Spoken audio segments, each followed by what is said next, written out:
అందరికీ వందనాలండి. డిసెంబర్ 8వ తారీఖు ఈవినింగ్ ఆకివీడు రెడ్డి కాలనీలో క్రిస్మస్ సువార్త సభ ఏర్పాటు చేశారండి. ఆ సభకి వాక్యం చెప్పడానికి పాస్టర్ జయంతిరావు గారు భీమవరం నుండి వచ్చారండి. చాలా ఆత్మీయంగా చెప్పారండి. ఒకసారి మీరు కూడా వినండి. ఒకసారి. బంధువులు ఉన్నారా? వాళ్ళ కోసం ప్రార్థన చేస్తున్నావా? కోడి పందాలకు వెళ్ళకుండా కాపాడు ప్రభు. నా బంధువులు ఉన్నారు చాలా మంది. మీ అన్ని సైతాను బంధిస్తాం. నువ్వు మారు మనసు పొందకపోతే, ఈ లోకానుసారముగా జీవిస్తే, నువ్వు ఒక త్రాగుబోతుగా ఉంటే సైతాను నిన్ను బంధించేది జ్ఞాపకం చేసుకో. నీవు ఒక దొంగవైతే, నీవు ఒక జోదరుడు అయితే సైతాను ఆ జోదరు చేత నిన్ను బంధించింది. అలా పాస్టర్ గారు వాక్యం ద్వారా దేవుళ్ళు మమ్మల్ని అందరినీ బలపరిచారండి. అలానే వచ్చిన వారందరికీ భోజనాలు కూడా ఏర్పాటు చేసాం.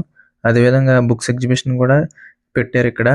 ఇందులో బైబిల్స్ కానీ, బుక్స్ కానీ, అలానే గోడకు అతికించుకునే వాక్యాలు కానీ, ఎంతోమంది విశ్వాస వీరుల జీవిత చరిత్రలు కూడా ఉన్నాయండి.